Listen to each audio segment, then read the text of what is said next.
السلام علیکم ورحمۃ اللہ وبرکاتہ۔ ان الحمد للہ نحمده ونستعینه ونستغفره ونعوذ باللہ من شرور انفسنا ومن سیئات اعمالنا من يهده الله فلا مضل له ومن يضلل فلا هادي له واشهد ان لا اله الا الله وحده لا شريك له واشهد ان محمدا عبده ورسوله اما بعد فان خير الحديث كتاب الله وخير الهدي هدي محمد صلى الله عليه وسلم وشر الامور محدثاتها وكل محدثة بدعة وكل بدعة ضلالة وكل ضلالة في النار۔ اعوذ باللہ السمیع العلیم من الشیطان الرجیم من ہمزہ ونفخہ ونفثہ بسم اللہ الرحمن الرحیم وقال انی ذاہب الی ربی سیہدین رب ہب لی من الصالحین فبشرناہ بغلام حلیم۔ سب سے پہلے ہر طرح کی حمد اور ثنا، تعریف اور توصیف، عظمت اور بزرگی اللہ رب العزت کے لیے لائق اور زیبا ہے، جو ساری کائنات کا خالق ہے، جس کی نعمتیں بے شمار ہیں۔ اللہ تعالیٰ کی بے شمار نعمتوں میں اللہ تعالیٰ کی بہت بڑی نعمت یہ ہے، بلکہ سب سے بڑی نعمت یہ ہے کہ اللہ رب العالمین نے ہم کو اپنے دین اسلام کا پیروکار بننے کی توفیق عطا فرمائی۔ اللہ تعالیٰ کا بہت بڑا احسان ہے کہ اللہ تعالیٰ نے ہم کو پیارے نبی محمد رسول اللہ صلی اللہ علیہ وسلم کا امتی بنایا اور حضرت ابراہیم کی ملت میں شامل ہونے کی ہم کو توفیق عطا فرمائی۔ ہم سب جس دین کی اتباع کرتے ہیں، اس دین کو اللہ رب العالمین نے ابراہیم کی ملت قرار دیا ہے، ابراہیم کی ملت۔ ہاں، اور یہ کتنی بڑی بات ہے کہ اللہ کے رسول صلی اللہ علیہ وسلم کو حکم دیا گیا وَاتَّبِعْ مِلَّةَ ابراہیم حنیفا، کہ اللہ کے رسول آپ بھی کس کی اتباع کریے؟ ابراہیم کی ملت کی اتباع کریے۔ حضرت ابراہیم کے مقام میں اگر اس کو بیان کرنے کے لیے کوئی قرآن کی آیت نہیں ہوتی، کوئی حدیث نہیں ہوتی، تو یہی ایک آیت کتنی بڑی ان کی عظمت کو ثابت کرنے کے لیے کافی ہے کہ جو ساری کائنات کا جو امام ہے، جو سید المرسلین ہے، سارے رسولوں کے سردار، ان کو کیا کہا جا رہا ہے؟ آپ کو ابراہیم کی ملت کی پیروی کرنی ہے، آپ ابراہیم کی ملت پر ہیں۔ ہاں، تو حضرت ابراہیم علیہ السلام کا مقام بہت بلند ہے، اس لیے اللہ کے نبی صلی اللہ علیہ وسلم کو قرآن مجید میں بار بار حکم دیا گیا کہ آپ ابراہیم کا ذکر کریں۔ ہاں، وَاذْكُرْ فِي الْكِتَابِ ابراہیم، آپ اپنی کتاب اللہ کی کتاب میں ابراہیم کا ذکر کریں۔ اور ایک جگہ اللہ تعالیٰ نے فرمایا کہ اس طرح کے اور الفاظ میں کہ ابراہیم علیہ السلام کا وَإِذْ يَرْفَعُ إِبْرَاهِيمُ الْقَوَاعِدَ، اور ذکر کریں کہ جب ابراہیم اللہ تعالیٰ کے گھر کی دیواریں بلند کر رہے تھے، تو اللہ تعالیٰ نے قرآن مجید میں مختلف مقامات پر حضرت ابراہیم کی سیرت کو یاد دلانے، ان کے واقعات کا ذکر کرنے کا اللہ کے نبی صلی اللہ علیہ وسلم کو حکم دیا ہے، اور اللہ کے نبی صلی اللہ علیہ وسلم نے وہ کیا، اور ہم بھی اللہ کے نبی صلی اللہ علیہ وسلم کی سنت کی اتباع کرتے ہوئے، اللہ تعالیٰ کے حکم کی اتباع کرتے ہوئے حضرت ابراہیم کی زندگی کے مختلف پہلوؤں کو دیکھ رہے ہیں۔ حضرت ابراہیم کی زندگی کا میں نے شروع میں بتایا، واقعات کا اتنا تسلسل ہے کہ اگر بیان کرنا شروع کیا جائے تو اس کے لیے میرے خیال سے پورا مہینہ بھی کافی نہیں ہے۔ الگ الگ واقعات ان کی زندگی کے الگ الگ مقامات پر بیان کیے گئے۔ پچھلے درس میں نے یہ بتایا تھا کہ ان کا اپنی قوم والوں کے ساتھ اور اپنے باپ کے ساتھ جو مکالمہ ہوا، اور کیسے انہوں نے اسلام کی دعوت اپنی قوم والوں کے سامنے اور اپنے باپ کے سامنے رکھی۔ قوم والوں نے بھی ماننے سے انکار کر دیا، باپ نے بھی ماننے سے انکار کر دیا۔ اور جب حضرت ابراہیم علیہ السلام نے یہ دیکھ لیا کہ زبانی دعوت جتنی بھی میں دے رہا ہوں کارگر نہیں ہو رہی، تو انہوں نے ایک ایکسٹریم قدم اٹھایا، ایک انتہا درجے میں قدم کیا اٹھایا کہ اب میں ان کو ان کے معبودوں کی برائی ثابت کرنے کے لیے، ان کی معبودوں کی بے بسی ثابت کرنے کے لیے کیا کروں گا؟ ان کے بتوں کو توڑ دوں گا، ہے نا۔ یہ انتہا درجے میں جا کر کے قدم اٹھایا، اور جب ان کو موقع ملا تو انہوں نے کیا کیا؟ وہ مشہور واقعہ ہے، سارے بتوں کو پاش پاش کر دیا اور بڑے بت کے کندھے پر کلاڑی لٹکا دی۔ اور اس کے بعد جب قوم والے واپس آئے، اپنے بتوں کی حالت دیکھی تو سارے گھبرا گئے، اور سب نے آ کر کے کہا کہ ابراہیم کو حاضر کیا جائے۔ سب کو یہ پتا تھا کہ ابراہیم اکیلے موجود تھے، باقی سب تو عید کے دن عید منانے گئے ہوئے تھے، اور یہ بھی بات پتا تھی سمینا فتح یذکرہم، کہ ایک نوجوان ہے جو ہمارے معبودوں کی برائیاں کرتا تھا، وہی ہو سکتا ہے، اسی نے یہ کام کیا ہوگا۔ تو فاتو بھی اعلیٰ اعین الناس، سارے لوگوں کے سامنے لے کر کے آؤ اس کو. نبی جو ہے نا وہ آپ یہ دیکھیں گے نبی کی دعوت میں جو ایک حکمت یہ پائی جاتی ہے کہ مجمع تلاش کرنا دعوت کے لیے، ہاں، کہ کوئی ایسا موقع ملے کہ ایک مجمع مل جائے جس کو جمع کر کے اور اس کے سامنے دعوت پیش کی جائے. یہ مختلف انبیاء کی زندگی میں آپ کو ملے گا. جیسے حضرت موسیٰ کی زندگی میں بھی کب ہوا؟ ہاں، سارے جادوگروں کو جمع کر دیا گیا نا. خاص وہ ایک حضرت موسیٰ نے کہا ٹھیک ہے ہمارا ایک دن متعین ہے. جب سارے جادوگر جمع ہو گئے، پورا میلہ لگ گیا، تو کیا آسانی ہو گئی؟ سب کو ایک ساتھ دعوت دینے میں آسانی ہوئی. سب کے سامنے جو ہے وہ اللہ رب العالمین کی وحدانیت کو ثابت کرنے اور حضرت موسیٰ کی اپنی رسالت کو ثابت کرنے کا موقع ان کو مل گیا کہ جادوگروں نے خود تسلیم کر لیا کہ موسیٰ جادوگر نہیں ہے نا. جو معجزات دکھا رہے تھے حضرت موسیٰ، اس کے بارے میں ایک ہی شبہ تھا کہ یہ جادو ہو سکتا ہے. تو یہ تو خود ثابت ہو گیا اور سارے لوگوں کے بیچ میں ثابت ہو گیا. اللہ کے نبی صلی اللہ علیہ وسلم کو بھی آپ دیکھیں گے نا کہ اللہ کے نبی صلی اللہ علیہ وسلم مجمع میں خطاب، جب اس لیے اللہ کے نبی صلی اللہ علیہ وسلم کو جب حکم دیا گیا کہ آپ انذر عشیرتک الاقربین، تو کیا کہ اللہ کے نبی نے سارے لوگوں کو ایک جمع کر کے خطاب کیا. تو اس سے ہم کو دائی کے لیے، دائی جو ہے نا وہ اپارچونیٹی کی تلاش میں رہتا ہے کہ کہاں اس کو ایسی اپارچونیٹی ملے کہ لوگ جمع ہو اور وہاں جا کر کے وہ اپنی بات رکھ سکے. اس لیے اللہ کے رسول صلی اللہ علیہ وسلم کی زندگی میں بھی آپ دیکھیں گے خاص مواقع جو اللہ کے نبی صلی اللہ علیہ وسلم کی دعوت کے، اس میں کیا موقع تھا؟ مکی زندگی میں حج کے موقع پر. حج کے موقع پر اللہ کے نبی خاص اس کا اہتمام کرتے تھے کہ حج کے موقع پہ جو باہر سے حاجی حج کرنے کے لیے آ رہے ہیں ان تک اسلام کی دعوت پہنچائی جائے. حتیٰ کہ بازار بہت اچھی جگہ نہیں ہے، بازار زمین کی سب سے بری جگہ قرار دی گئی، لیکن آپ دیکھیں گے نبی کی سیرت میں نبی صلی اللہ علیہ وسلم بازار میں جا کر کے لوگوں کو، میلے میں جا کر کے لوگوں کو دعوت دے رہے ہیں. تو یہ حضرت ابراہیم نے کو ایک موقع مل گیا کہ کیا ہوا کہ سارے لوگوں کو ایک ساتھ جمع کر دیا گیا اور وہاں ان بتوں کی بے بسی اور کمزوری ثابت کرنے کا ان کو موقع مل گیا. جب ان سے پوچھا گیا کہ تم نے یہ کیا ہے، کہا بل فعلہ کبیرہم ھذا، اس بڑے نے کیا ہے، پوچھو ان لوگوں سے اگر تم یہ بولتے ہو. تو تھوڑی دیر کے لیے جب انہوں نے کہا کہ پوچھو ان لوگوں سے، تو انہوں نے کہا تم کو پتا ہے کہ یہ بت تو بول نہیں سکتے. ہاں، تو حضرت ابراہیم علیہ السلام نے فوراً کہا کہ جو بول نہیں سکتے، جو سن نہیں سکتے، جو اپنا دفاع نہیں کر سکتے، وہ تمہارا دفاع کیسے کریں گے؟ تم ان کی عبادت کیوں کرتے ہو؟ تو قرآن کی آیت ہے کہ تھوڑی دیر کے لیے یہ لوگ رکے اور انہوں نے کہا ہم ہی لوگ ظالم ہیں. تھوڑا سا احساس ہوا، حضرت ابراہیم علیہ السلام کی دعوت کا ایک ذرا سا اثر ہوا اور انہوں نے کہا کہ ہم ہی ظالم لوگ ہیں، ہم ہی ظالم لوگ ہیں. اس کا ایک معنی مفسرین نے یہ بیان کیا ہے کہ ان لوگوں کو ایک احساس تو یہ ہوا کہ ہم کو اپنے بتوں کو اکیلا چھوڑ کے نہیں جانا چاہیے تھا، ان کی حفاظت کے لیے کسی کو چھوڑ جانا تھا. مفسرین نے یہ بات بھی کہی ہے کہ ان کو تھوڑی دیر کے لیے احساس ہوا کہ شرک کر کے ہم ظلم کر رہے ہیں، اور یہی بات صحیح ہے کہ ان کو تھوڑی دیر کے لیے حضرت ابراہیم علیہ السلام کی بات کلک ہوئی. لیکن کبھی کبھی کیا ہوتا ہے، ہدایت واضح ہونے کے باوجود تعصب کا جو اندھیرا ہے وہ ہدایت کی روشنی پہ غالب آ جاتا ہے. تھوڑی دیر کے لیے سمجھ میں آیا کہ یہ بت جو اپنی حفاظت نہیں کر سکے وہ ہماری حفاظت کیا کریں گے، ان کے سامنے ہم پوجا کیوں ان کی کرتے ہیں. لیکن کیا ہوا، مذہب کا تعصب خود پہ غالب آ گیا اور کہا نہیں، حرقوہ وانصروا آلہتکم، اس کو جلاؤ اور اپنے معبودوں کی مدد کرو. یہ معبود ان کی مدد کے محتاج ہیں. آپ بتائیے، انسان کو تو معبود اس کو بنانا چاہیے جو اس کی مدد کرے، لیکن یہاں کون سے معبود ہیں جو خود انسان کی مدد کے محتاج ہیں.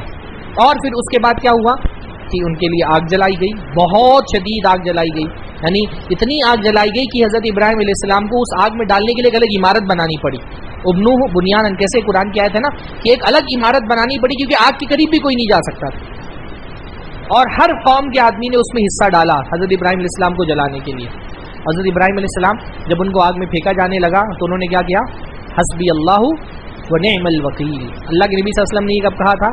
ہاں، اللہ کے نبی صلی اللہ علیہ وسلم نے بھی جنگ بدر کے موقع پہ جنگ بدر کے موقع پہ کہا تھا غالباً، بدر کے موقع پہ کہا تھا. اور یہی بات حضرت ابراہیم علیہ السلام نے کب کہی تھی؟ جب ان کو آگ میں ڈالا جا رہا تھا. تو جب آگ میں ڈالا گیا تو انہوں نے کیا کیا، حسبی اللہ، اللہ ہمارے لیے کافی. بندہ جب اللہ پہ توکل کرتا ہے تو وہ کسی سے نہیں گھبراتا. ہاں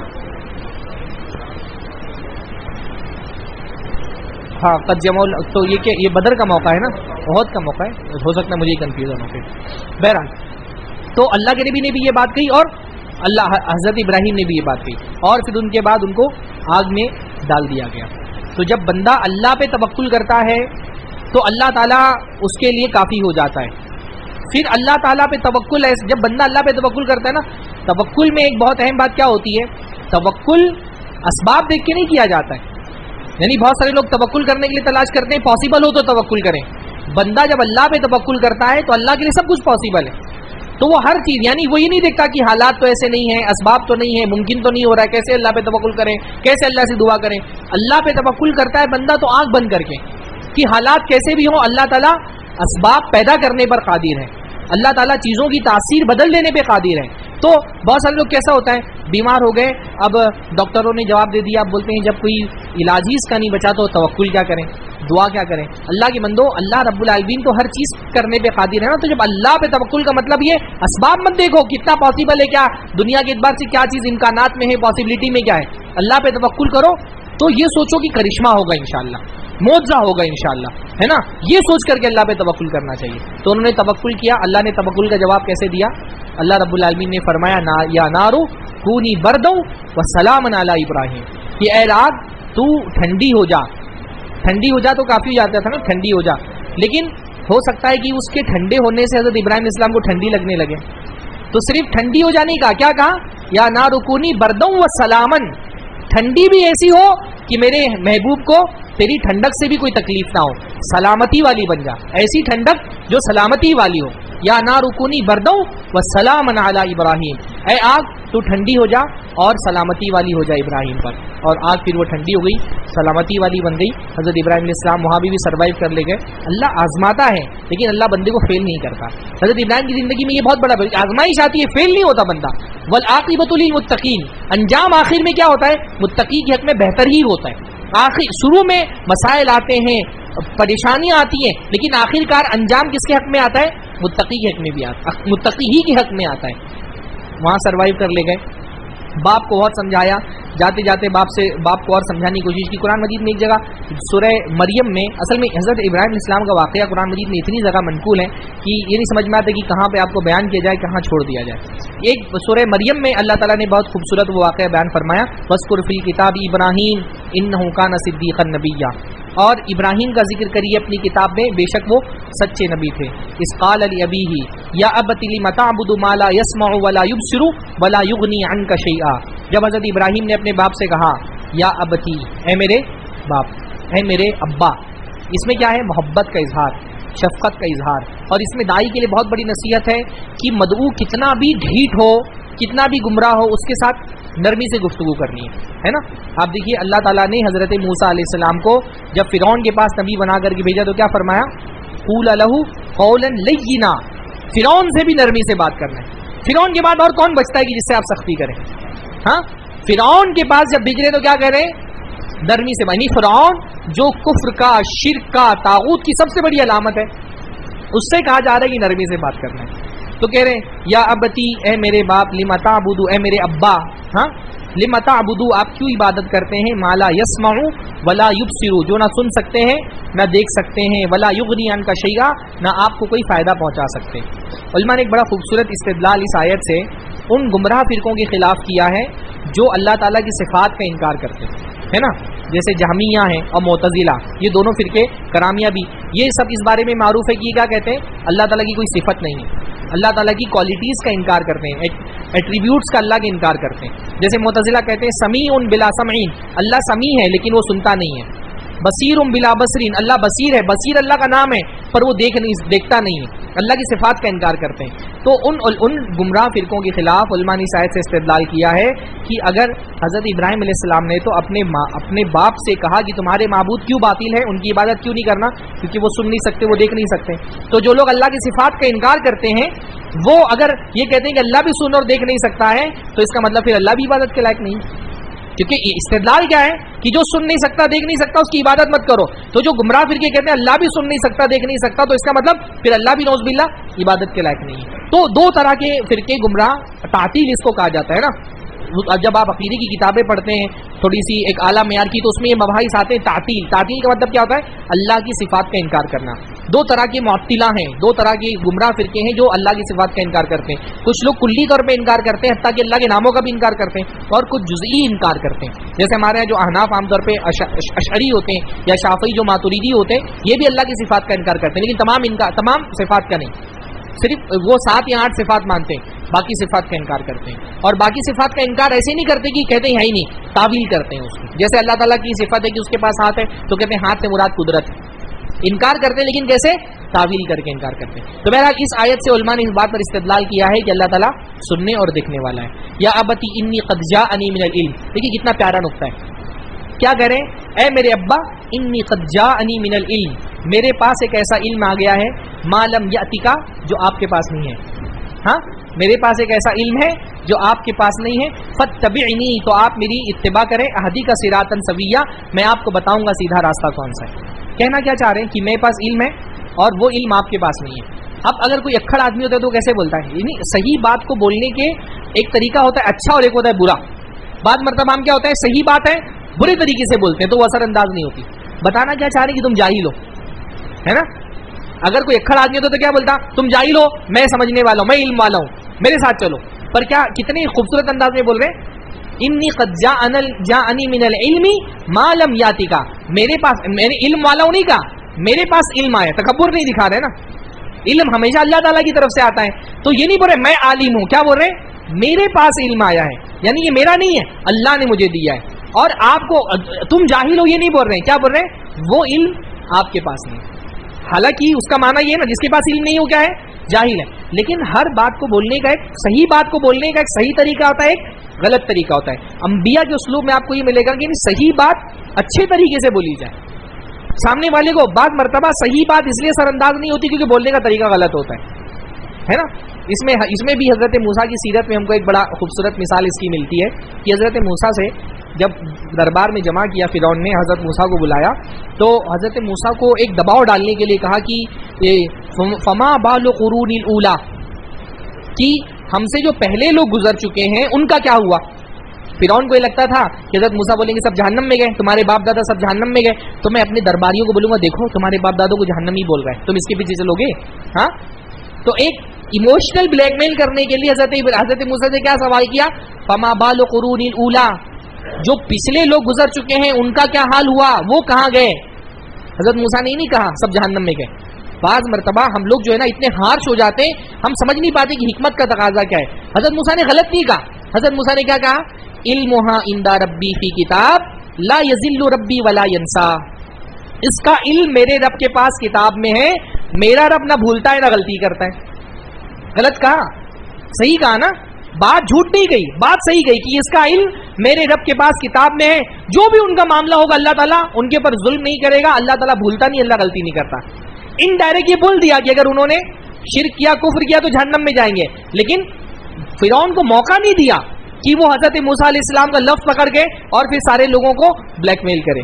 تو یہ طریقہ ہوتا ہے داعی کا، ہر صحیح بات جو ہے نا وہ یہ کوشش کرنی چاہیے صحیح بات اچھے طریقے سے کہی جائے تاکہ وہ اثر انداز ہو. تو کہا آپ کے پاس ایک ایسا علم، میرے پاس ایک ایسا علم آیا ہے جو آپ کے پاس نہیں ہے. یا ابتی لا تعبد الشیطان، اے میرے ابا شیطان کی اتباع مت کر، شیطان کی عبادت مت کریں. شیطان کی عبادت تو نہیں کرتے تھے وہ، شیطان کو کوئی بت بنا کے نہیں پوچھتے تھے. تو یہاں پر شیطان کی عبادت کا مطلب کیا ہے؟ شیطان کی اطاعت.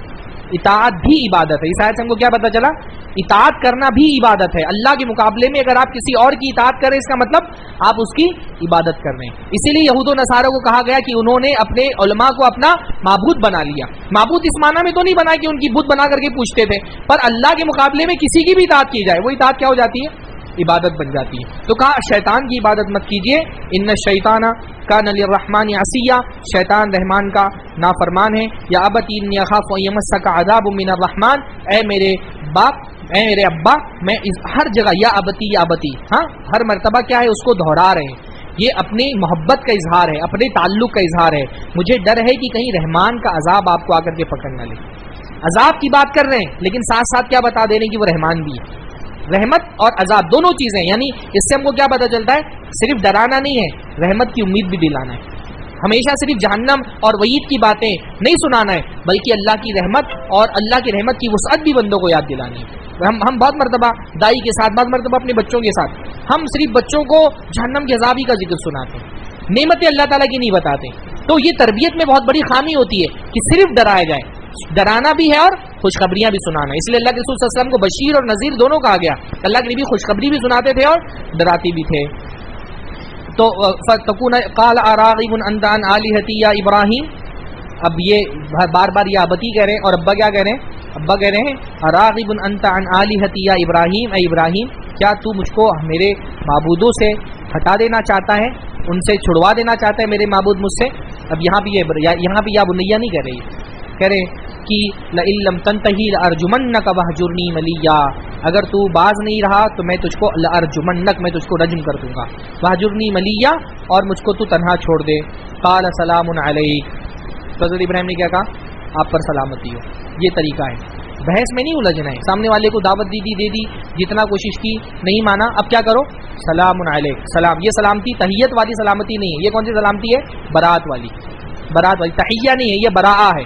یہ اس کو دعا نہیں دے رہے ہیں بلکہ اس سے برات کا اظہار کر رہے ہیں. جیسے کہ ایمان والوں کے بارے میں کہا گیا اذا خاطبهم الجاہلون قالوا سلاما, جب ان سے جاہل خطاب کرتے ہیں تو وہ کیا کہتے ہیں, سلامن. چلو بھائی سلام, نکلتے ہیں. ہاں, الجھنا نہیں ہے, آگے بڑھ جانا ہے. ایک آدمی پر اگر آپ نے محنت صرف کر کے دیکھ لی, نہیں سمجھ میں آ رہا, اب اس کے پیچھے اپنی جان ہلکان مت کرو, دوسری کو ٹرائی کرو, تیسری کو ٹرائی کرو, چوتھے کو ٹرائی کرو. حضرت ابراہیم نے یہ کیا نا, پہلے اپنی قوم والوں سے شروعات کی, قوم والے نہیں مانے تو اب دوسری قوموں میں جانے. اللہ کے رسول نے بھی یہ کیا, پہلے قریش والوں کو سمجھایا, نہیں مانے تو طائف گئے, نہیں مانے تو مدینہ بھیجا حضرت مصعب بن عمیر کو.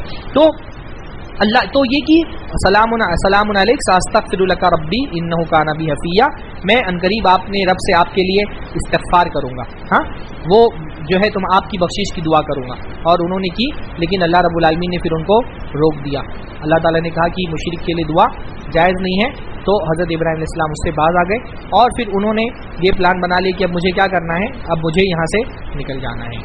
ہاں, اللہ نے اس کے بارے میں بھی فرمایا, جو جاتے جاتے انہوں نے کہا, فرمایا کہ قال افرأیتم ما کنتم تعبدون انتم وآباؤکم الاقدمون فإنہم عدو لی الا رب العالمین, کہ جن کی تم عبادت کرتے ہو اللہ کو چھوڑ کر کے, یہ سب کے سب کیا ہیں, میرے دشمن ہیں. برات کا اظہار, آپ نے سمجھا لیا, نہیں مان رہے, اب ان کے دین سے خود کو بری کر لینا, اور پھر کہہ رہے ہیں کہ میں انی ذاہب الی ربی سیہدین, فرمایا کہ میں جا رہا ہوں, یہ سارے میرے دشمن ہیں, اور اللہ تعالیٰ صرف میرا اکیلا معبود ہے, الذی خلقنی فہو یہدین, جس نے مجھے پیدا کیا ہے وہی مجھے ہدایت دے گا. یہ معبود ان کے پیدا کرنے کا میں انکار کرتا ہوں, یہ مجھے پیدا کرنے والے نہیں, ان کو تو تم نے اپنے ہاتھوں سے بنایا ہے. الذی خلقنی فہو یہدین, میں اس اللہ کی عبادت کرتا ہوں جو مجھ کو پیدا کرنے والا ہے, جس نے مجھے پیدا کیا, فہو یہدین, تو مجھے ہدایت دے گا. یہاں ہدایت سے کیا مراد ہے, اب چھوڑ کر کے جا رہے ہیں نا, ہجرت کرنے جا رہے ہیں, تو ہدایت کا مطلب صرف دین کی ہدایت نہیں ہے. ہدایت کا مطلب یہ بھی کہ اب میں چھوڑ کر کے جا رہا ہوں. حضرت ابراہیم علیہ السلام کوئی پلاننگ سے تو نہیں جا رہے نا, کوئی پہ ان کی پراپرٹی ہے, کسی نے ان کو بلایا ہے, کوئی مہمان نوازی کرے گا. جوان آدمی ہے, چھوڑ کر کے جا رہا ہے اپنا گھر, تو کہہ رہا ہے اللہ ہدایت دے گا, یعنی راستہ اللہ دکھائے گا. ہاں, کہیں پہ کوئی پلاننگ نہیں ہے, اکیلے ہیں, ساتھ میں ایک بیوی ہے اور ایک بھتیجا ہے, 3 لوگ ہیں ہجرت کرنے والے ساتھ میں. کون کون, حضرت ابراہیم اور ان کی بیوی حضرت سارہ اور ان کے بھتیجے حضرت لوط, 2 ہی لوگ ایمان لے کر کے آئے. تو اب میں چھوڑ کر کے جا رہا ہوں, سب سے بڑا ٹینشن یہی ہے کہ کہاں جاؤ گے. کوئی یعنی ہم لوگ جو حضرت ابراہیم علیہ السلام انسانی تاریخ میں پہلے مہاجر ہیں. سب سے پہلی ہجرت کس نے کی دنیا کے اندر, حضرت ابراہیم نے, اپنے وطن کو چھوڑنا. ہم اگر اپنے جو سوسائٹی کا ایک پس منظر ہے اس میں اس ہجرت کی امپورٹنس کو نہیں سمجھ سکتے. ہمارے لیے ہجرت کوئی بہت بڑی بات نہیں نا, کوئی یو پی سے آ کر کے یہاں پہ ہجرت کر کے آباد ہو گیا, کوئی یہاں سے بنگلور چلا جاتا ہے, کوئی باہر سعودی چلا جاتا ہے. اب ہمارے زمانے میں وہ قبائلی معاشرہ نہیں ہے, پر وہ کیسا تھا, ایک قبائلی معاشرہ تھا. آدمی کے لیے اس کا قبیلہ, اس کا خاندان بہت ضروری تھا, کیونکہ وہ اس کو سپورٹ کرتا تھا, اس کو ان کی ضرورت ہوتی تھی. انڈیویجول زندگی گزارنے کا تصور نہیں تھا وہاں پہ, کیوں آدمی کہیں جا کر کے کہیں پہ بھی اکیلے میں رہ رہا ہے, ایسا نہیں ہوتا تھا. ہر آدمی اپنے خاندان کے بیچ میں رہتا تھا, خاندان اس کو سپورٹ کرتا تھا. اگر کوئی آدمی اپنے خاندان سے باہر جا کے کہیں رہنے لگے تو وہ بالکل بے سہارا ہو جائے گا, کوئی اس کو سپورٹ کرنے والا نہیں ملے گا. تو وہ اس قبائلی پس منظر میں جب آپ ہجرت کو رکھیں گے تب آپ کو سمجھ میں آئے گا ہجرت کتنی بڑی چیز ہے. ہمارے لیے تو ہجرت کوئی بہت بڑی چیز نہیں ہے. میں باندرا سے گیا, ممرا میں آباد ہو گیا, بہت سارے لوگ یہاں سے گئے, میرا روڈ آباد ہو گئی, کوئی کہیں اور آباد ہو گیا. ہمارے لیے ہجرت کوئی بڑی چیز نہیں. وہ جو افتخار عارف کا بڑا خوبصورت شعر ہے کہ شکم کی آگ لیے پھر رہے ہیں شہر بشہر, سگے زمانہ ہے ہم کیا, ہماری ہجرت کیا. ہم تو پیٹ کے لیے ہجرت کرتے ہیں نا, پیٹ کا بھوک لے کر کے شہر شہر گھومتے ہیں. ہمارے لیے ہجرت کوئی بہت بڑی بات نہیں, پر اس پورے کانٹیکسٹ میں ہجرت بہت بڑی چیز تھی کہ کوئی باہر پورا خاندان یہیں پہ آباد ہے, باہر کہاں جا کر کے رہو گے, کوئی پراپرٹی نہیں, کوئی گھر نہیں, کوئی میزبانی کرنے والا نہیں. لیکن کہاں میں جا رہا ہوں, اللہ تعالیٰ مجھے ہدایت دینے والا ہے. ہاں, شیر شکم کی آگ لیے پھر رہے ہیں شکم یعنی پیٹ, اور آگ مطلب آگ. شکم کی آگ لیے پھر رہے ہیں شہر بشہر, سگے زمانہ, سگے زمانے نہیں زمانے کے کتے, وہ سگے مدینہ بولتے ہیں نا. سگے زمانہ ہے ہم کیا, ہماری ہجرت کیا. یعنی شاعر کہہ رہے ہیں کہ یہ ہماری ہجرت کیا ہے, ہم تو پیٹ کی بھوک کے لیے گھوم رہے ہیں. یہ انبیاء کی عزت کس لیے ہوتی تھی؟ اللہ کے دین کو بلند کرنے کے لیے، اپنے دین کو بچانے کے لیے. تو کہا کہ اچھا یہ کہا کہ الذی خلقنی فہو یہدین، وہی مجھے ہدایت دے گا. اب سب سے بڑا مسئلہ تو کھانے کا ہے، کیا کھائیں گے بھائی؟ ہاں یہ چھوڑ کے تو جا رہے ہیں، کوئی پراپرٹی تو نہیں رکھی نا، کوئی ساتھ میں بڑا سرمایہ نہیں لے کر کے جا رہے، تو کیا کھائیں گے؟ فرمایا الذی هو یطعمنی ویسقین، اللہ ہی ہے جو مجھے کھلاتا اور پلاتا ہے. اس آیت کو اس پس منظر میں دیکھیں گے تو اس آیت کا مطلب سمجھ میں آئے گا کہ گھر چھوڑ کر کے جا رہے ہیں تو سب سے بڑا مسئلہ کھانے کا ہے. تو کہاں کھاؤ گے؟ اللہ جو اب تک کھلاتا رہے وہی کھلائے گا، جو اب تک پلاتا رہے وہی پلائے گا. الذی هو یطعمنی، جو مجھے کھلاتا ہے اور پلاتا ہے. واذا مرضت فهو یشفین. اچھا کھانا پینا نہیں ملا تو بیمار پڑ جائیں گے، تو کیا ہوا؟ واذا مرضت فهو یشفین، جب میں بیمار ہوتا ہوں تو وہ شفا دیتا ہے. ہاں تو سب یعنی اللہ پہ توکل دیکھیں کتنا بڑا ہے. میں بیمار ہوتا، اچھا یہ ایک بڑی خوبصورت بات یہاں پر ہے، یطعمنی مجھے کھلاتا ہے، یسقینی مجھے پلاتا ہے، لیکن یمرضنی نہیں کہا کہ مجھے بیمار کرتا ہے. حالانکہ مرض بھی دینے والا کون ہے؟ اللہ ہے. لیکن جب مرض کی بات آئی تو نسبت اپنی طرف کر لی. فَإِذَا مَرِضْتُ، جب میں بیمار ہوتا ہوں تو مجھے شفا دیتا ہے. یہ اللہ کے ساتھ ادب ہے کہ اللہ کی طرف بری چیز کی نسبت نہیں کی جاتی. گرچہ شر کا پیدا کرنے والا بھی کون ہے؟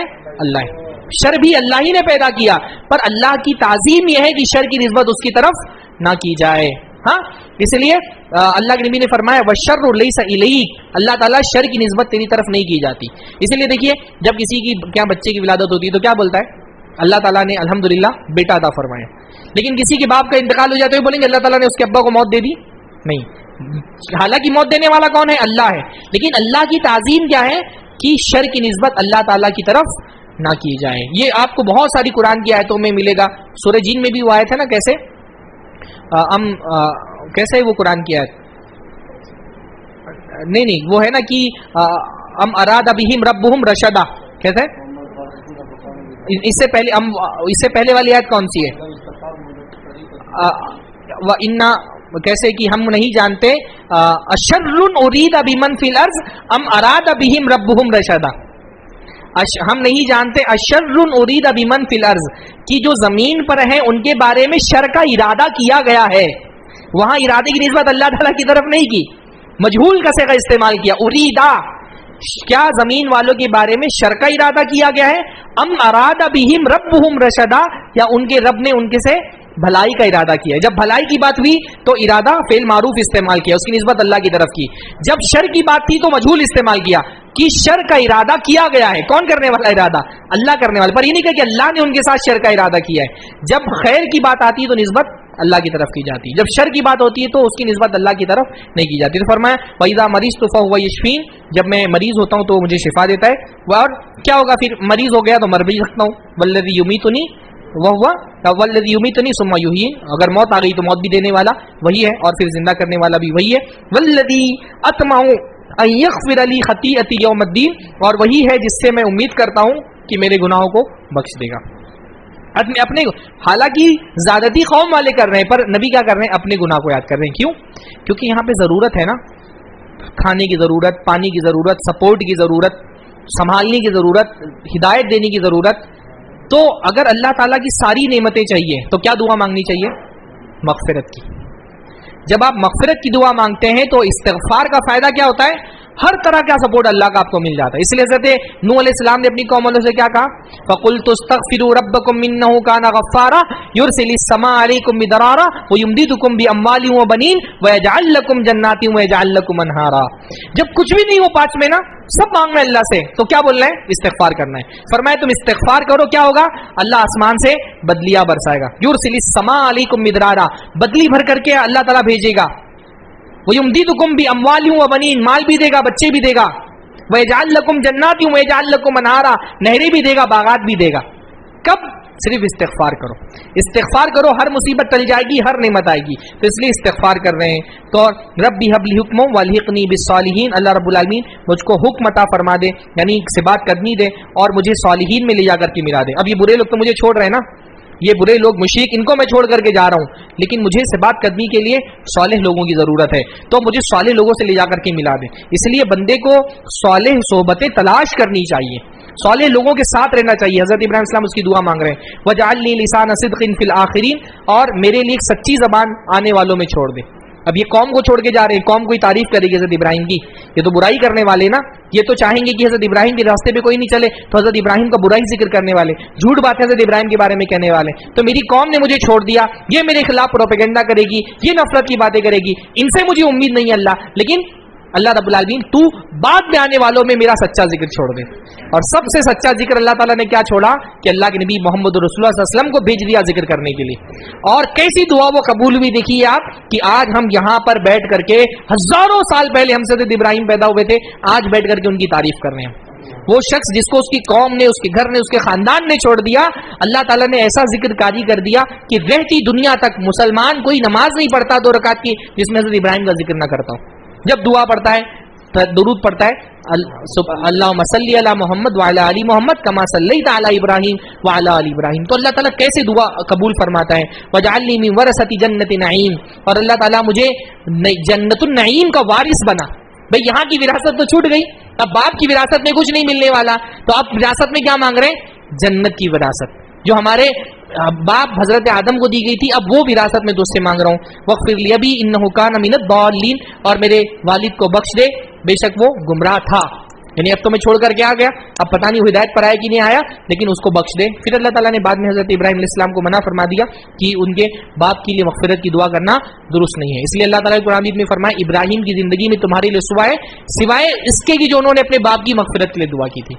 اس میں ہمارے لیے بھی بہت بڑی نصیحت ہے. اگر ہمارے والدین دین پر ہیں, یہ اللہ تعالیٰ کا کتنا بڑا فضل ہے کہ ہم اپنے والدین کی مغفرت کے لیے دعا کر سکتے ہیں. ہاں آپ سوچئے, میں کبھی سوچتا ہوں نا کہ حضرت ابراہیم, اللہ کے نبی محمد رسول اللہ صلی اللہ علیہ وسلم, اتنی بڑی شخصیتیں پر کیسے ہاتھ بندھا ہوا ہے کہ اپنے والدین کی مغفرت کے لیے دعا نہیں کر سکتے. کیوں؟ کیونکہ ان کی وفات حالت کفر پر ہوئی تھی. کتنے والدین کا دین پر ہونا, مسلمان ہونا کتنی بڑی نعمت ہے اللہ تعالیٰ کی طرف سے.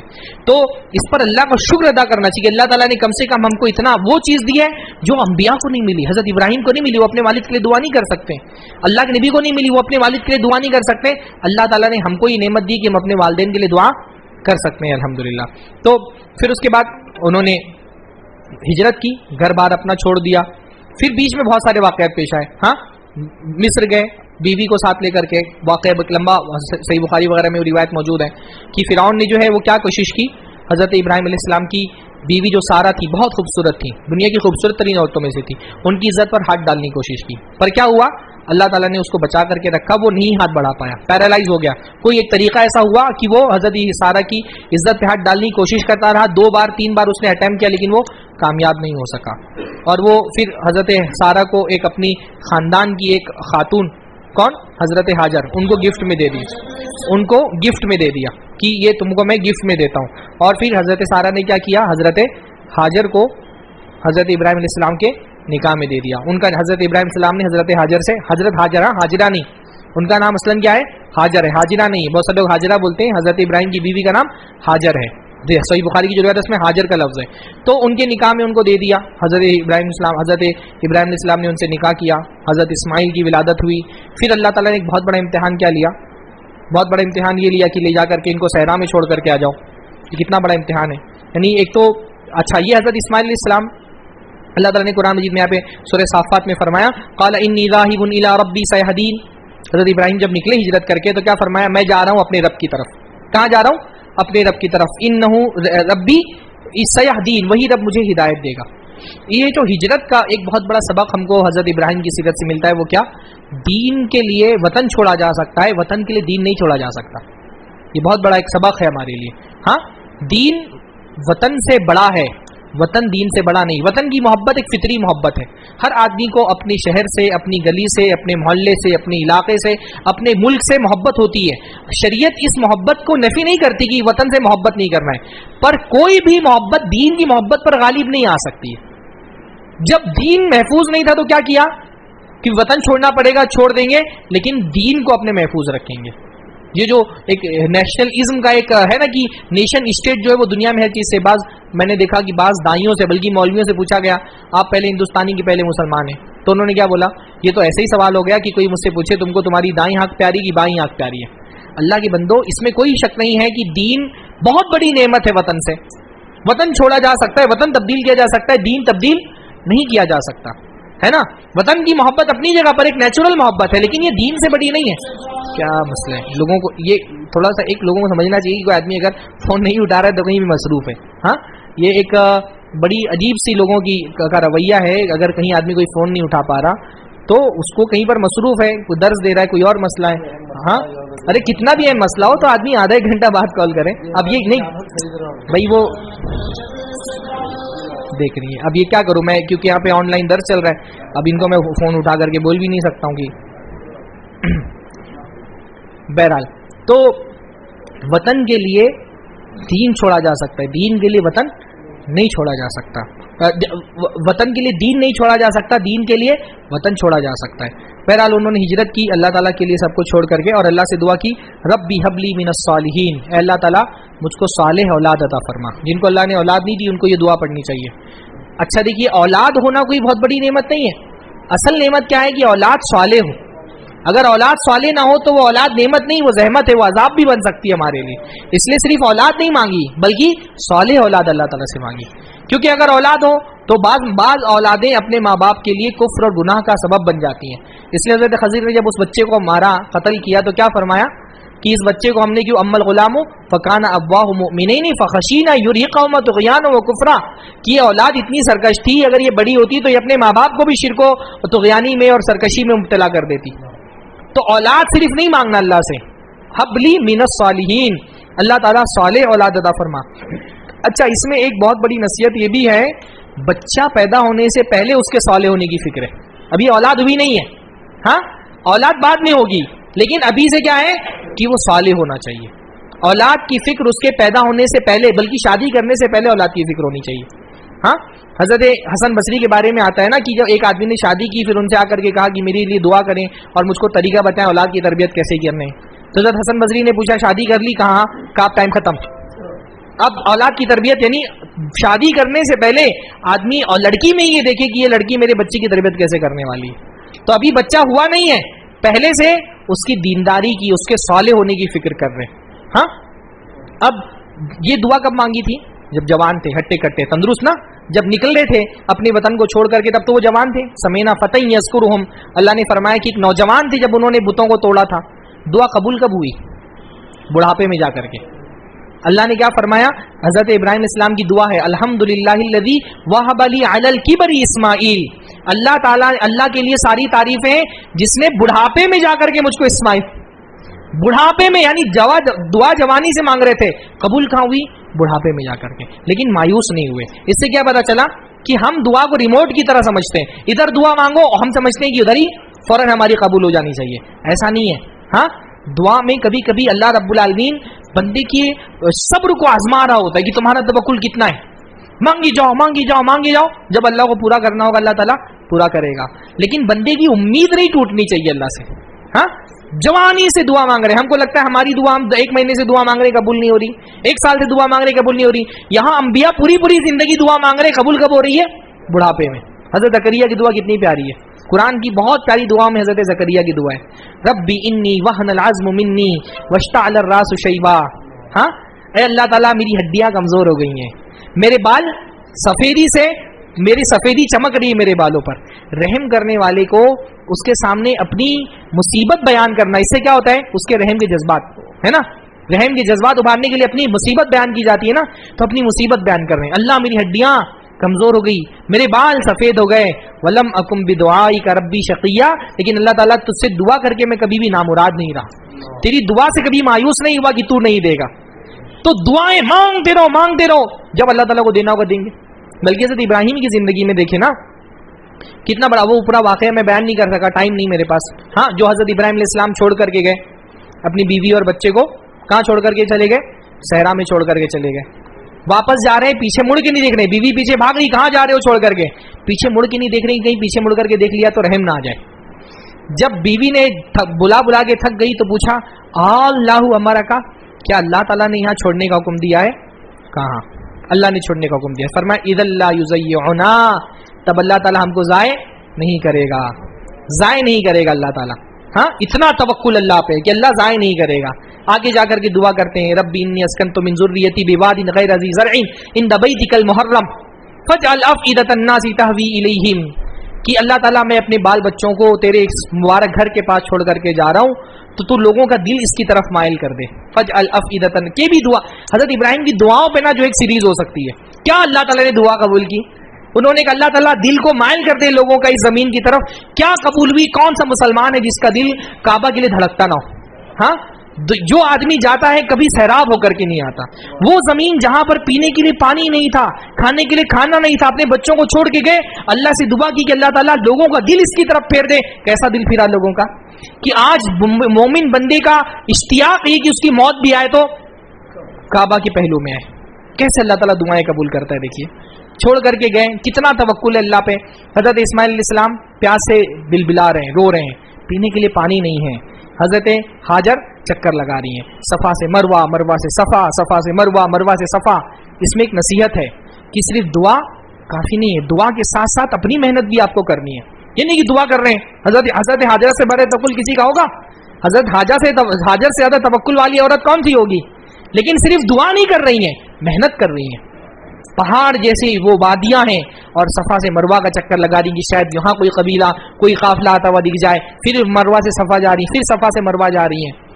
پانی جہاں سے نکلنا ہے وہاں سے نکلے گا، لیکن اس سے پہلے اللہ تعالیٰ چکر لگواتا ہے کبھی کبھی. سمجھ رہے؟ اللہ تعالیٰ تو پانی فوراً نکال سکتا تھا نا، اسی وقت جب دعا کی تھی تبھی نکل سکتا تھا. پر اللہ بندے کا صبر آزماتا ہے. کبھی کبھی ہماری زندگی میں بھی ہوتا ہے، دعا کر رہے ہیں، کبھی کاروبار نہیں چل رہا، دعائیں کر رہے ہیں، قبول نہیں ہو رہی. ہم کو لگتا ہے کہ نہیں اللہ تعالیٰ نہیں دینے والا ہے، حالانکہ اللہ چکر لگوا رہا ہوتا ہے. جیسے حضرت حاجر سے چکر لگوا رہا تھا. ہاں، پھر پانی وہیں سے نکلے گا جہاں سے نکلنا ہے. ہاں، جہاں سے پانی نکلنا ہے وہیں سے نکلے گا. لیکن اللہ تعالیٰ پہلے چکر لگواتا ہے بندے سے کہ دیکھیں اس کا صبر کتنا قوی ہے. اس لیے اللہ سے کبھی مایوس نہیں ہونا. اور یہی ہے نا، بڑھاپے میں جا کر کے اللہ تعالیٰ نے کیا دی؟ اولاد دی. پھر اولاد بھی دی تو کیسی دی؟ بغلام حلیم. ہم نے ان کو ایک سمجھدار بچے کی خوشخبری دی. ایک ساتھ تین خوشخبریاں ہیں. بچہ ہوگا، لڑکا ہوگا، پہلی خوشخبری ہے. اولاد ہوگی اور وہ کون ہوگا؟ لڑکا ہوگا. اور لڑکا بھی حلیم ہوگا. حلیم یعنی سمجھدار. اور سمجھدار ہوگا کا مطلب یہ ہو گیا کہ کم سے کم اتنی عمر کا پہنچے گا جتنی عمر میں وہ سمجھدار کہلائے. ایک دم پیدا ہوتے ہی اس کی وفات نہیں ہوگی، اتنی تو گارنٹی مل گئی نا کہ اس عمر کو پہنچے گا جس عمر میں اس کو سمجھدار کہا جا سکے. وہاں پر بھی تو اللہ تعالیٰ دیر سے کبھی کبھی کیوں دیتا ہے؟ کیونکہ اس کو بڑی چیز دینی ہوتی ہے. اللہ تعالیٰ کبھی کبھی بہت بڑا پلان کر رہا ہوتا ہے. حضرت ہاجر نے تو ایک ٹائم پیاس بجھ جائے اس کے لیے دعا مانگی تھی نا، لیکن اللہ تعالیٰ نے دیا تو زمزم دیا، جس نے صرف حضرت اسماعیل نہیں پورے عرب کی بلکہ پوری دنیا کی پیاس بجھاتا ہے وہ کنواں آج تک ہے. اللہ کو بڑا دینا ہوتا ہے. کبھی کبھی اس لیے لیٹ مل رہا ہوتا ہے کیونکہ اللہ نے کوئی آپ کے لیے بڑا پلاننگ کی ہوتی ہے، بڑا انتظام اللہ رب العالمین کرتا ہے. تو دیا تو پھر ایسا دیا، بیٹا دیا تو نبی بنا دیا، پانی دیا تو زمزم بنا دیا. تو اللہ تعالیٰ کی رحمت سے مایوس مت ہو. کبھی کبھی وہ دیر سے اس لیے دیتا ہے کیونکہ اس کو بہت بڑا دینا ہے، ہم بہت چھوٹا مانگ رہے ہوتے ہیں. حضرت اسماعیل نے تو صرف ایک صالح بیٹا مانگا تھا نا، اللہ نے دو بیٹے دے دیے، وہ بھی نبی، اور ان کی ذریت میں بھی برکت عطا فرما دی. بلکہ اسحاق کے ساتھ ساتھ یعقوب کی بھی خوشخبری دے دی. فبشرناہ باسحاق ومن وراء اسحاق یعقوب. اسحاق کی بھی خوشخبری دی، اس کے بعد یعقوب کی بھی خوشخبری دی، اور برکتیں دے دی ان کی نسلوں کے اندر. تو اللہ کی رحمت سے مایوس نہیں ہونا چاہیے. فبشرناہ بغلام حلیم. ہم نے ان کو ایک غلام حلیم کی خوشخبری دی. فلما بلغ معه السعی. پھر جب یہ بچہ چلنے پھرنے کے لائق ہو گیا. بھائی دیکھیے، باپ کو تو ویسے بچے سے محبت ہوتی ہے، ماں کو تو بہت گہری محبت جب بچہ پیٹ میں ہوتا ہے تبھی ہو جاتی ہے. پر باپ کی محبت بہت شدت کب اختیار کرتی ہے؟ جب بچہ اس کے ساتھ چلنے پھرنے کے لائق ہو گیا، بات کرنے کے لائق ہو گیا، انگلی پکڑ کے چل رہا ہے نا. گھر سے جب بچہ باپ باہر نکل رہا ہے تو بچہ روئے کہ مجھ کو بھی ساتھ لے کر کے چلو. وہ اس لیے بہت سارے لوگوں کو آپ دیکھتے ہیں نا، بچہ چھوٹا ہوتا ہے تو اس کو گود میں بھی نہیں لیتے، وہ تعلق نہیں بن پاتا. پر جب بچہ جب کھیلنے کودنے کے لائق ہو گیا اور اپنے توتلی زبان سے وہ امی ابا پکارتا ہے اور روزانہ کوئی ایک نئی بات کر رہا ہے تو دل جو ہے وہ خوشیوں سے جھوم اٹھتا ہے. اب اس موقع پر زندگی کی سب سے بڑی آزمائش آئی. فلما بلغ معه السعی. جب چاند نے چلنے پھرنے کے لائق، ہاتھ بٹانے کے لائق ہو گیا، کہا اللہ تعالیٰ نے خواب دکھایا اور فرمایا یا بنیا، اے میرے بچے، پیار سے محبت سے، انی ارا فی المنام انی اذبحک، میں خواب میں دیکھ رہا ہوں کہ میں تجھ کو ذبح کر رہا ہوں. واللہ کتنی بڑی آزمائش تھی یہ آزمائش، جس کو آزمائش لینے والا کیا کر رہا ہے؟ ان ھذا لہو البلاء المبین. بے شک یہ بہت بڑی آزمائش تھی. انا بھی کہا، پھر لام تاکید کے لیے لایا، پھر ہوا الگ سے ذکر کیا. پھر مبین اس کو الگ سے کہا. خود اللہ فرما رہا ہے کہ یہ بہت بڑی آزمائش تھی. کیوں بہت بڑی آزمائش تھی؟ ایک تو لڑکا، وہ بھی ایک لوتا. ہاں بہت سارے لڑکے ہوتے اور ایک لڑکے کو قربان کرنا ہوتا تو بندہ سہارا بن جاتا کہ چلو کیا ہوا، ایک چلا جائے گا باقی تو پیچھے موجود ہے. بچے کی کبھی وفات ہوتی تو آدمی یہ سوچتا ہے نا چلو ایک چلا گیا تو کیا ہوا، ابھی تو بہت سارے ہیں. لیکن یہاں تو بچہ ہے وہ ایک ہی ہے، لڑکا ہے، اور وہ بھی کیا ہے، ایک لوتا ہے. اور ایک لوتا لڑکا بھی وہ جو زندگی بھر کی دعاؤں کے بعد بڑھاپے میں ملا ہے. بڑھاپے میں ملا ہے. جوانی کا کوئی عالم نہیں ہے کہ آدمی سوچے رہی بھی تو زندگی پڑی ہے، اور شاید بڑھاپے میں ملا ہے، بہت دعاؤں کے بعد ملا ہے. اور وہ بھی لڑکا کب ملا ہے؟ جب قوم نے، قبیلے نے، گھر نے، خاندان نے، بھائی نے، بہنوں نے، سب نے چھوڑ دیا. وہی ایک سہارا ہے، پیچھے کوئی نہیں ہے. بعض مرتبہ ایسا ہوتا ہے نا آدمی کی اولاد نہیں پر آدمی سوچتا ہے میرے بھائی ہیں، میرے بھتیجے ہیں، میرے چاچا ہیں، ابا ہے، بھائی ہے، بہن ہے، بہت میرا سہارا ہے، خاندان تو ہی ہے. یہاں تو خاندان بھی نہیں ہے، یہاں تو کوئی سہارا بھی نہیں ہے. پورا خاندان چھوڑ چکا، ماں باپ چھوڑ چکے لے دے کر کے. یہی ایک بچہ بڑھاپے کا سہارا ہے. ایک بچہ ہے بہت دعاؤں کے بعد ملا ہے، اور وہ بھی سمجھدار بچہ، پیاری پیاری باتیں کرنے والا بچہ. بچہ جب سمجھدار ہو جاتا ہے، جب حلیم ہو جاتا ہے، بولنے کے لائق ہو جاتا ہے، تو اس کی باتیں دل کو موہ لیتی ہیں. ایسا آدمی اپنے بچے پر ایک زخم نہیں تصور کر سکتا نا. بچہ بیمار ہو جاتا ہے، حالانکہ دعا نہیں مانگنا چاہیے اس طرح سے، لیکن کبھی کبھی بچہ بیمار ہوتا ہے، بچے کی تکلیف دیکھ کر کے باپ کو یہ لگتا ہے کاش یہ بیماری مجھ کو ہو جاتی، بچے کو نہیں ہوتی. بہت ساری عورتیں تو دعا بولتی ہیں اللہ تعالیٰ میرے بچے کی بیماری مجھ کو دے دے. بندہ اپنی تکلیف برداشت کر لیتا ہے. ہاں یہ محبت جو باپ کی، ماں کی محبت، یہ تو اللہ رب العالمین نے انسان کی فطرت میں ڈال دی. اگر کتنے واقعات ایسے ہوتے ہیں، اگر زلزلہ آئے اور چھت گرنے لگے تو بندہ کیا کرتا ہے؟ وہ دیکھیے وہ کرن والا واقعہ ہوتا نہیں، انسان جھک جاتا ہے کہ میرے سر پہ گر جائے، میرا بچہ بچ جائے. ابھی میں نے کچھ دن پہلے دیکھا کہ ایک مرغی جو ہے، وہ مرغی نے اپنے بچوں کو جب آسمان سے بارش ہوئی برف کی تو اپنے بچوں کو اپنے پر کے نیچے ڈھانک لیا. تو جو بچہ جس کے جسم پر ایک زخم تک کا آپ تصور نہیں کر سکتے، کیا ہو رہا ہے؟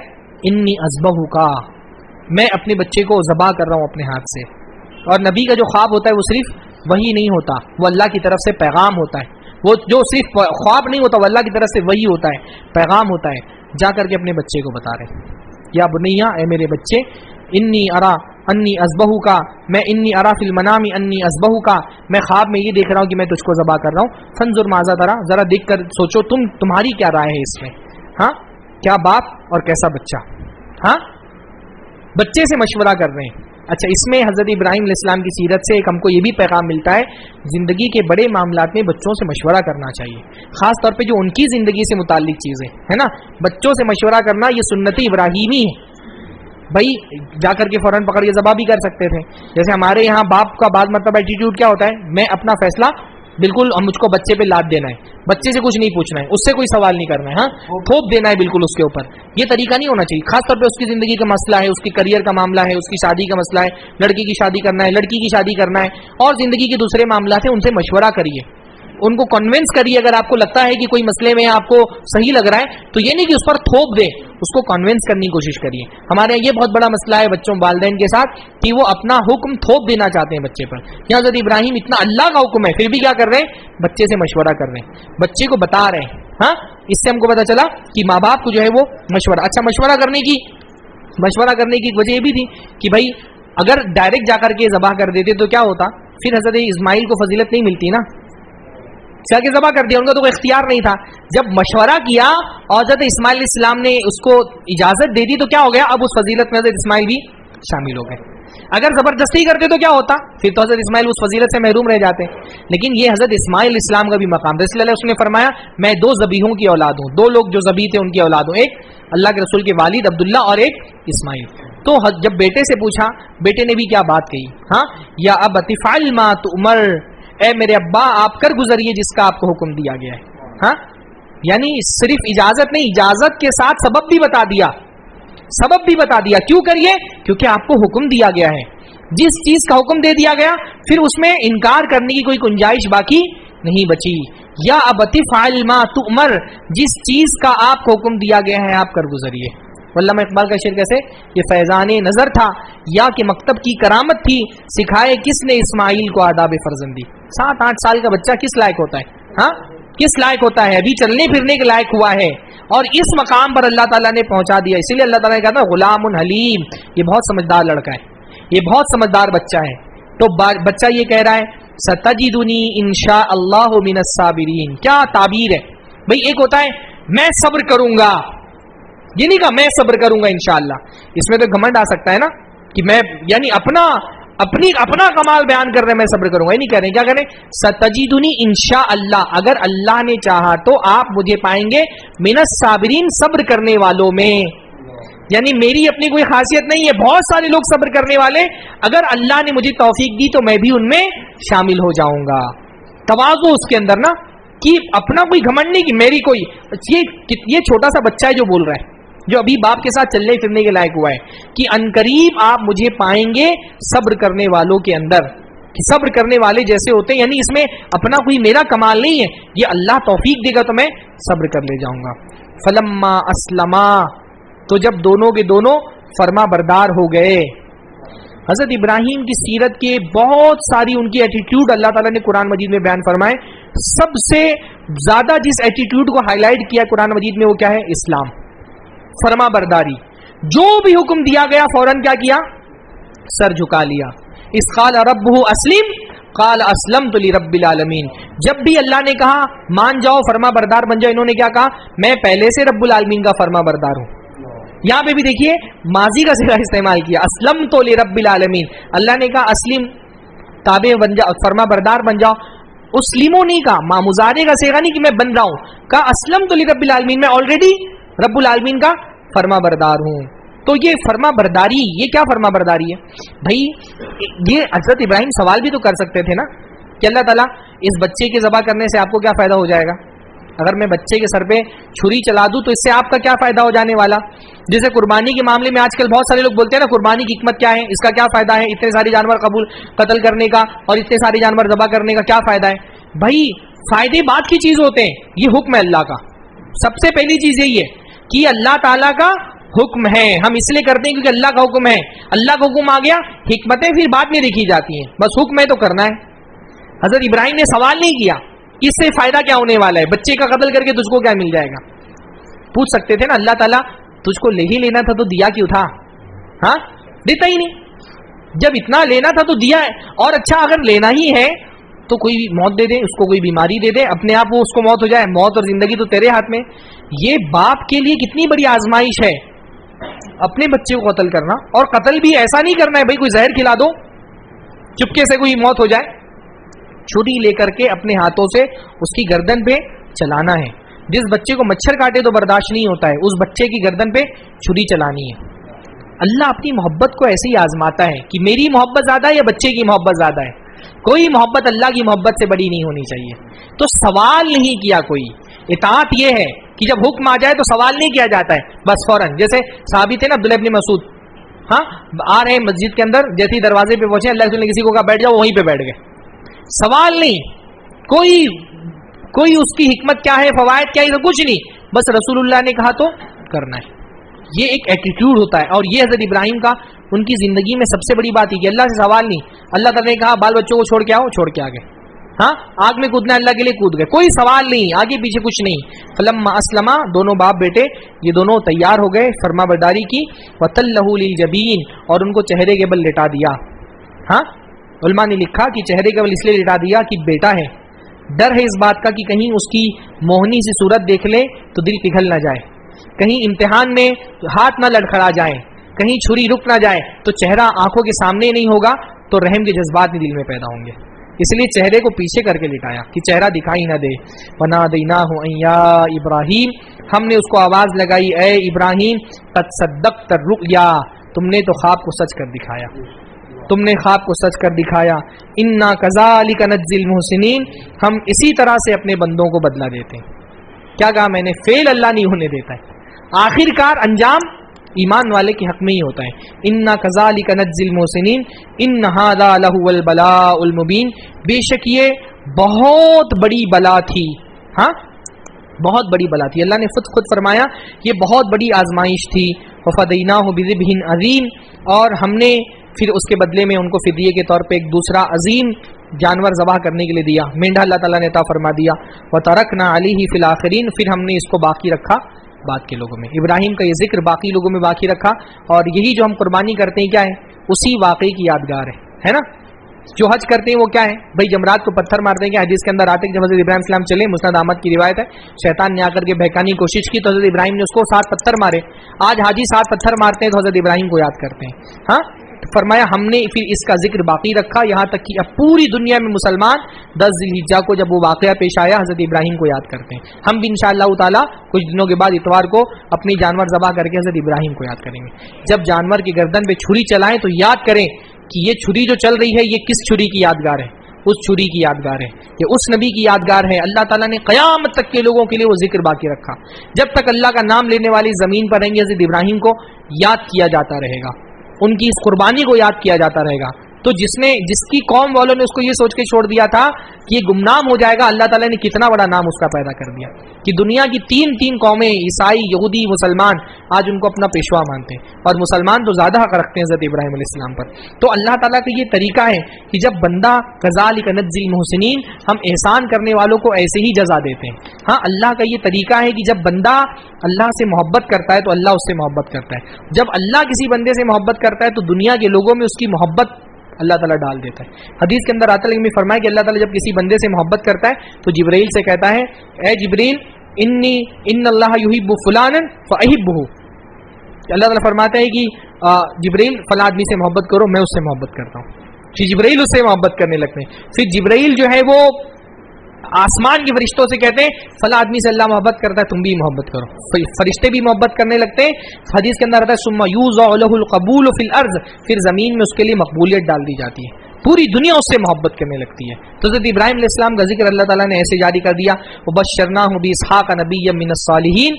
پھر ہم نے ابراہیم کو جب وہ اس امتحان میں کامیاب ہو گیا تو ہم نے اس کو خوشخبری سنائی اسحاق کی جو نبی ہوں گے اور صالحین میں سے ہوں گے. تو ایک اولاد اللہ تعالیٰ کی لیے تھی، وہی قربان کرنے جا رہے تھے، اللہ نے اس کو بھی بچا لیا، ایک اور بیٹے کی خوشخبری سنا دی. بلکہ حضرت اسحاق کے ساتھ حضرت یعقوب کی پوتے کی بھی خوشخبری سنا دی اور برکت کی بھی خوشخبری سنا دی. وبارکنا علیہ، ہم نے اس کو برکت دی، وعلی اسحاق، اور اسحاق میں بھی برکت عطا فرمائی. ومن ذریتہما محسن وظالم لنفسہ، اور ان کی ذریت میں بہت سارے محسنین ہوں گے، نیک لوگ ہوں گے، اور بہت سارے لوگ ظالم ہوں گے. یہ خاص طور پہ کیوں بتایا جا رہا ہے؟ کیونکہ حضرت ابراہیم سے دونوں طرح کے لوگ اپنا تعلق ظاہر کرتے تھے، مشرکین مکہ بھی اور یہود بھی. تو فرمایا جا رہا ہے کہ ابراہیم بہت عظیم تھے، اس سے یہودیوں کو نہیں سمجھنا چاہیے کہ ہماری بھی بخشش ہو جائے گی، یا مشرکین کو نہیں سمجھنا چاہیے کہ ہم حضرت اسماعیل کی اولاد ہے تو ہم بھی بخشے جائیں گے.